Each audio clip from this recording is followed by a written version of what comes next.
pelatihan di robotik gitu. Sekarang masih jalan juga kan? Di sini masih jalan robotik juga. Yang udah S12 tuh langsung kamu S2 sama Korea misalnya, ke Amerika, ke ini gitu. Itu pasti tertariknya di situ. Betul. Mau jadi apa nih kalau jurusan ini? Lalu apa namanya tawaran-tawaran kerjasama setelah kuliah itu apa?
Selamat siang kepada siswa-siswi SMA namanya kelas Lokon.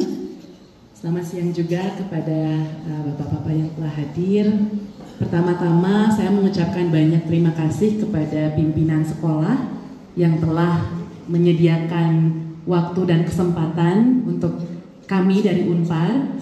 Saya mewakili Unpar untuk memperkenalkan bagi teman-teman di sini mengenai Unpar, khususnya nanti yang mungkin akan agak panjang adalah mengenalkan 3 program studi yang ada di fakultas yang saya pimpin, yaitu Fakultas Teknologi Industri. Juga di SMP SMA Katolik, tapi dulu belum ada SMA ini ya, atau SMP SMA ini. Kalau tahu udah ada, mungkin saya sekolah di sini.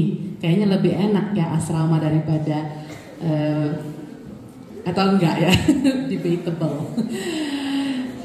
Tapi kayaknya menarik gitu ya. Saya juga sekarang ini anak saya 2 orang, dua-duanya laki-laki. Yang paling besar namanya Karel, itu kelas 12. Ada kelas 12 di sini? Kelas 12? Ya. Yang kedua laki-laki juga namanya Aidan, kelas 10. Ini kayaknya sisanya kelas 10 ya. 11, gak ada kelas 10, yang kelas 10 ada kegiatan.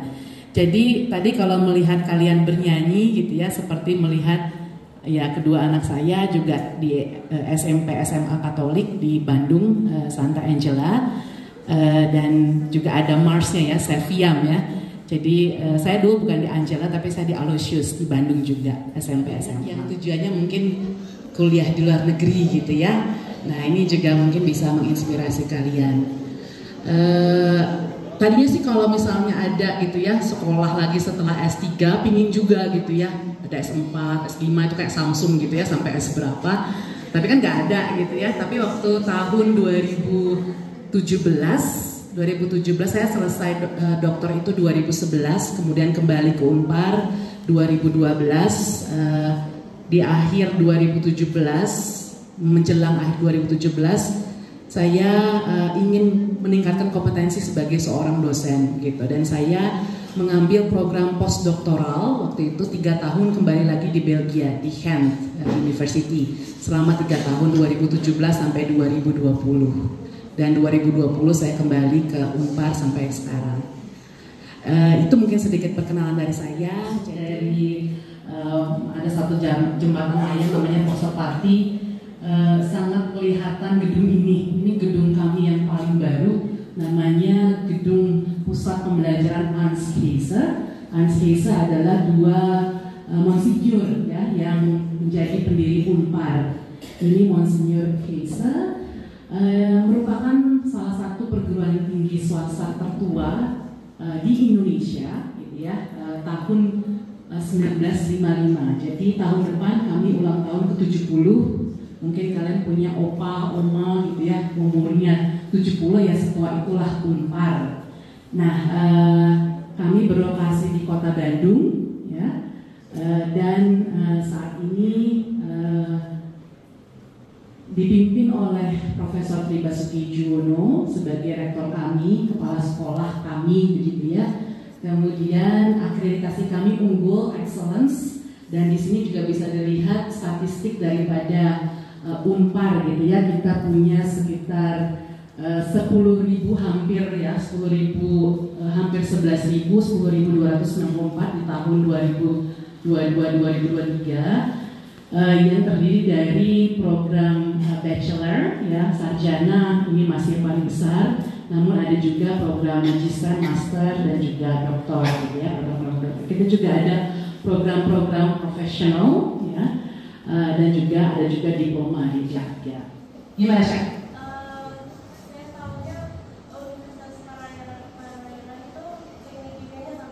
Teknik kimianya bagus, bagusnya sebagus apa?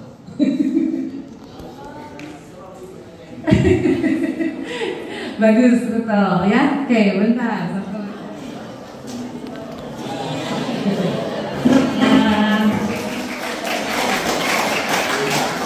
Perguruan Tinggi Katolik Pertama di Indonesia. Perguruan Tinggi Katolik Pertama di Indonesia kayaknya masuk. Iya, betul ya.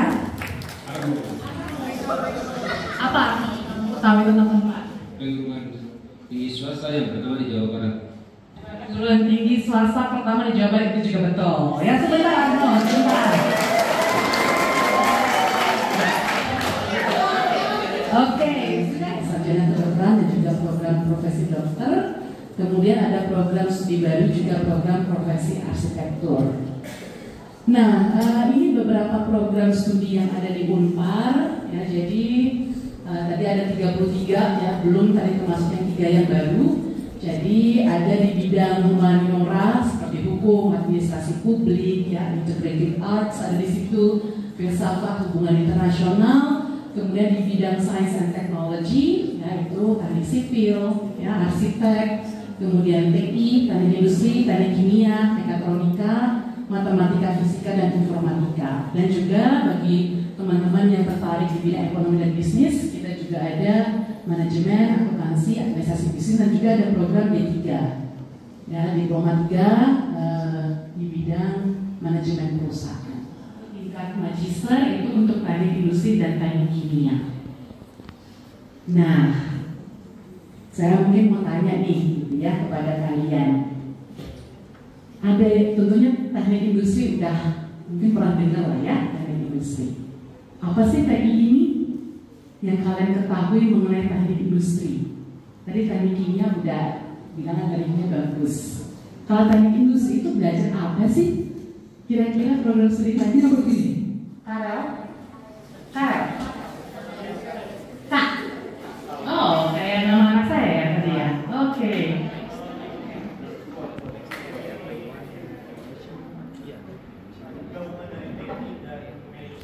Gabungan dari teknik dan manajemen. Oke. Mau dikasih kaos kamu?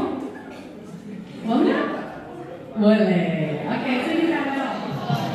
Oke, saya coba lanjutkan.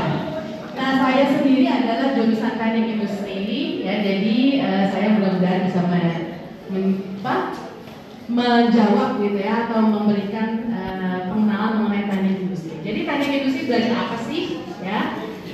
Betul yang dikatakan oleh Karel tadi gitu ya, sebenarnya merupakan pertemuan antara teknik dan bisnis atau manajemen gitu ya. Jadi kalau misalnya mungkin pernah dengar teknik industri itu segala macam dipelajari, gitu ya. Nggak kerasa tekniknya, gitu ya, lebih kerasa manajemennya atau bisnisnya, gitu ya. Atau TI itu kalau misalnya mau masuk teknik tapi nggak pingin yang teknik-teknik banget atau pingin nanti prospek kerjanya tuh luas, gitu ya, masuklah ke teknik industri. Itu juga salah satu alasan kenapa saya waktu lulus SMA itu ngambilnya teknik industri waktu masuk ITB. Saya daftarnya 2 itu teknik industri ITB dan kedua teknik kimia ITB. Yang saya tidak ketahui ternyata teknik kimia ITB passing grade-nya lebih di atas teknik industri, gitu ya. Nah, kenapa saya pilih TI? Karena itu saya nggak mau belajar yang teknik-teknik banget, ya. Yang kedua, saya ingin ketika lulus nanti saya masih memilih mau masuk ke industri apa industri manufaktur, apa industri jasa, apa industri perbankan, gitu ya. Nah itu yang juga menjadi kenapa saya pilihnya TI, karena prospek kerjanya luas, bisa diperbaiki di sini. Contohnya, gitu ya. Tapi saya suka ergonomi, ya. Sekarang saya tanya ke kalian, ada yang merasa sakit leher nggak ketika melihat ini? Kenapa? Karena kalau mungkin di depan ya agak ngedongak, harus jadi agak ngedongak, yang di belakang mungkin nggak terlalu, ya. Nah ini hal yang tadi saya juga pasti ini agak kurang ergonomis nih, ya. Tapi mungkin karena kendala dan segala macam, gitu ya. Ini memang harus di atas dipancarkannya, ya. Jadinya ini hal-hal yang tadi saya coba langsung ini bisa diperbaiki, ya. Karena tadi kalau di depan ini bagian semua mungkin Gisela, gitu ya. Jadi harus begini banget, gitu ya, kalau misalnya mau ngeliat agak harus gedongan, gitu ya, jadi nggak nyaman, gitu kan. Beda sama yang di belakang. Kalau di belakang mungkin tidak harus membutuhkan terlalu mendongak lehernya untuk melihat layar, gitu ya. There's always better, jadi always improving modal untuk startup mereka. Kemudian ini beberapa perusahaan-perusahaan pengguna lulusan kami, ya. Cukup banyak, ini beberapa slide, ya, dari Garuda, Pertamina, Nike, Jarum, Freeport, P&G, Indofood, Johnson & Johnson, IKEA, Wings, dan masih banyak lagi. Bank Indonesia, perbankan cukup banyak juga di sini. Telekomunikasi, transportasi, konsultan, ya, BCG, McKinsey, dan lain-lain. Perusahaan-perusahaan yang digital, ya, Shopee, anak bimbingan saya banyak yang Tokopedia dan Gojek sekarang bekerja di Blibli, Lazada, dan itu untuk teknik industri. Nah, sebelum kita masuk ke teknik kimia, Fakultas Teknologi Industri yang merupakan kembaran daripada TI. Kenapa saya bilang kembaran? Lahirnya bareng, ya. 20 April 1993 dan saat ini ya sebenarnya hampir mirip TI dalam arti sama-sama mereka sebenarnya belajar bagaimana menjadikan industri menjadi lebih baik, ya, efektif dan efisien. Bedanya kalau teknik kimia itu umumnya mereka berfokus pada industri proses, ya. Industri proses itu seperti apa?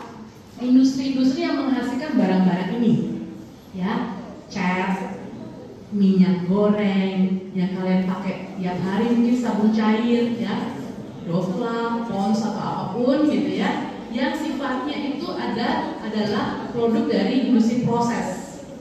Kenapa dibilang industri proses? Ya, karena produk yang dihasilkan itu dalam bentuk biasanya cairan, ya, atau dalam bentuk kuantitas yang yang melibatkan, ya, proses-proses kimiawi, ya. Nah ini menjadi perbedaan antara dengan teknik industri, ya. Jadi ini adalah produk-produk yang menjadi kajian atau fokus daripada teman-teman teknik kimia, ya. Tapi balik lagi, kalau tadi teknik industri kan ibu bilang bisa di semua bidang, Bu. Bisa nggak sebenarnya anak-anak TI kerja misalnya di FCMG, gitu ya, di Unilever, P&G. Tadi ada, ya, fotonya, karena banyak dari industri kami juga belajar di situ juga, gitu ya. Bekerja di situ juga maksud saya, ya. Ya ini contoh-contoh yang lain, produk-produk dari teknik kimia. Kemudian hal-hal gitu ya yang terkait dengan industri proses. Ini juga merupakan kajian mereka ya. Jadi chemical engineering ini seperti kalian bisa lihat adalah yang mengaplikasikan physical sciences ya, fisika dan chemistry, life sciences, microbiology, biochemistry, kemudian together with applied mathematics and economics. Untuk apa? Ya, untuk memproduce, transport dan juga properly use chemical materials and energy in safe and cost effective way ya, untuk efektif dan efisien menjadi kriterianya. Ya ini mungkin suatu yang baru bagi kalian ya. Tapi kalau dilihat kira-kira dari gambarnya ngomong apa sih mekatronika ini? Robot ya. Betul ya. Jadi teman-teman di mekatronika itu sebenarnya basicnya adalah electrical engineering. Tapi fokusnya adalah mekatronika. Apa ini mekatronika? Ya, mekatronika sebenarnya adalah keilmuan dia yang interdisiplin ya, sinergis antara teknik mesin ya, teknik elektro ya, sistem kendali dan informatika. Makanya namanya mechatronics ya, from mechanical, ya, electronics ya, dan X-nya belakangnya dari informatics ya. Jadi kalau kalian yang suka, mungkin ada di sini ya yang suka robotik gitu ya, suka oprek-oprek dan segala macam ya. Ini mungkin salah satu program studi yang bisa menjadi tujuan kalian ya, mekatronika. Jadi ini jadi apa ya? Maksudnya dia menjadi interdisiplin ilmu ya, yang mengambil tadi ya mechanical, computer, electronic system, kemudian control system gitu ya, yang menjadi intersection daripada ilmu-ilmu tersebut. Nah ini ilmu mekatronik. Jadi untuk ujian, selain ujian fakultas kedokteran, ini silakan dibawa Betty.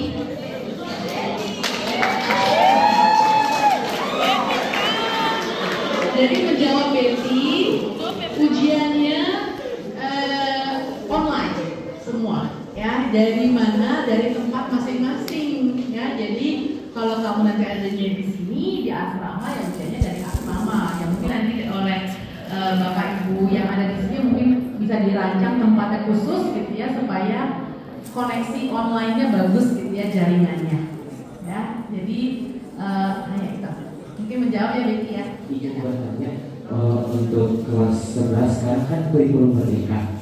Nah, untuk nanti yang fakultas-fakultasnya itu ada prerequisite subjects-nya. Soalnya di teknik kimia misalnya kan ada biologi, fisika, dan kimia. Namun ada beberapa kelas atau beberapa siswa yang tidak mengambil tiganya sekaligus. Ya, terima kasih. Oke, ya. Silakan. Ya. Ya, oke. Ya, kurikulum merdeka ini kan kelas 11 ya, baru berlaku. Jadi saat ini memang sedang dirumuskan. Ya, karena kan sekarang masih yang kelas 12, masih yang kurikulum yang lama ya, saya rasa ya, baru kelas 11 ini nanti akan pasti diumumkan gitu ya. Memang jadinya agak terbatas gitu ya, agak terbatas dalam arti kalau misalnya kalian udah ngambil yang ini ya mungkin nggak bisa ngambil yang jurusan-jurusan tertentu. Tapi kalau untuk teknik industri, teknik kimia sama teknik mekatron, yang pasti matematika ada matematika peminatan ya, kayaknya di sini ada nggak matematika lanjut peminatan namanya. Nah itu yang menjadi yang sudah dibahas ya, adalah salah satunya itu yang matematika, fisika ya. Kalau untuk tadi kimia, untuk teknik kimia dan biologi gitu ya, itu sih rasanya kalau ini sama mekatron sama yang matematika dan fisika. Dari akademik maupun non akademik, saya mau tanya tentang beasiswa dari akademiknya itu bisa diambil dari apa, dan non akademik itu bisa diambil dari apa? Ya, oke, terima kasih. Devisa, ya. Oh ya, Devisa. Oke. Ya, beasiswa akademik itu diambil dari bisa dari IP ya, dari indeks prestasi, Jadi biasanya IP yang tertinggi di tiap prodi itu mendapatkan beasiswa akademik. Bisa juga dari kalau mahasiswa tersebut mengikuti lomba-lomba ya, dari kompetisi-kompetisi nasional, internasional, kalau juara itu dia dapat beasiswa akademik. Beasiswa non akademik ini juga dari lomba-lomba yang non akademik tentunya. Namun ada juga beasiswa akademik ini dari mahasiswa yang aktif di kalau di sini namanya OSIS ya, mungkin ya kalau SMA OSIS gitu ya. Kalau di mahasiswa kan ada BEM namanya, Badan Eksekutif Mahasiswa, BEM. Nah mereka yang aktif di BEM atau aktif di himpunan sebagai ketua himpunan, wakil ketua himpunan, atau pengurus senat mahasiswa gitu ya, itu juga teman-teman mahasiswa yang mendapatkan beasiswa non akademik ya.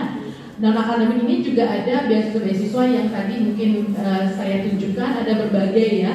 Ada dari misalnya dari daerah-daerah tertentu atau dari prodi-prodi tertentu, atau misalnya beasiswa untuk kondisi ekonomi tertentu gitu ya, itu juga adanya di beasiswa non akademik. Mahasiswa diberi kebebasan untuk mempublikasikan karya dari proyek tersebut, dan jika iya, apakah dari Universitas Katolik Parahyangan akan memberikan fasilitas dalam membantu publikasi karya tersebut? Terima kasih. Oke, level tinggi nih ini pertanyaannya nih. Emily namanya ya. Emily saya kasih sekaligus sama Lia tasnya ya. Judulnya Fakultas Teknologi Industri.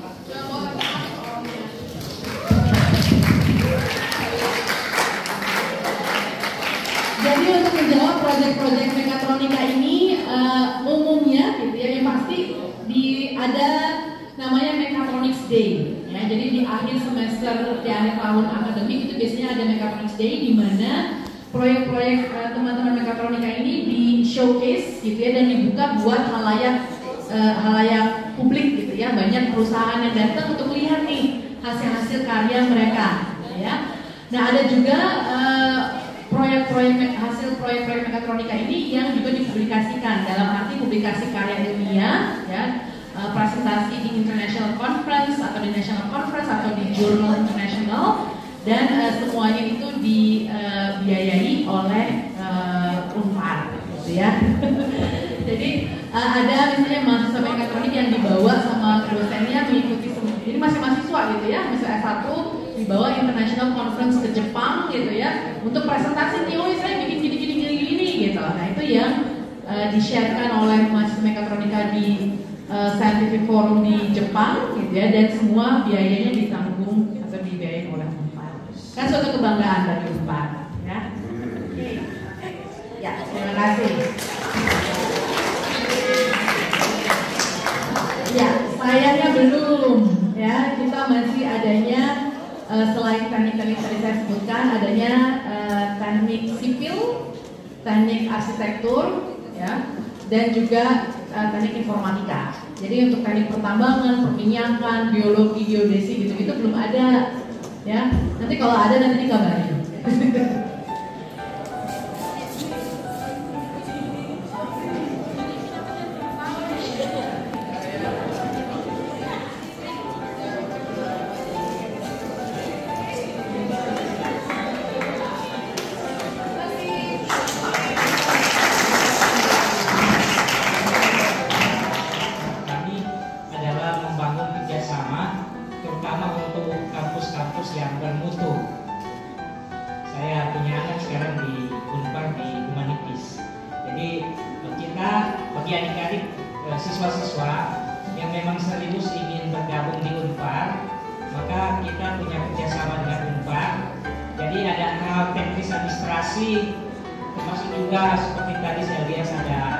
diskon atau early bird program, itu bisa langsung publik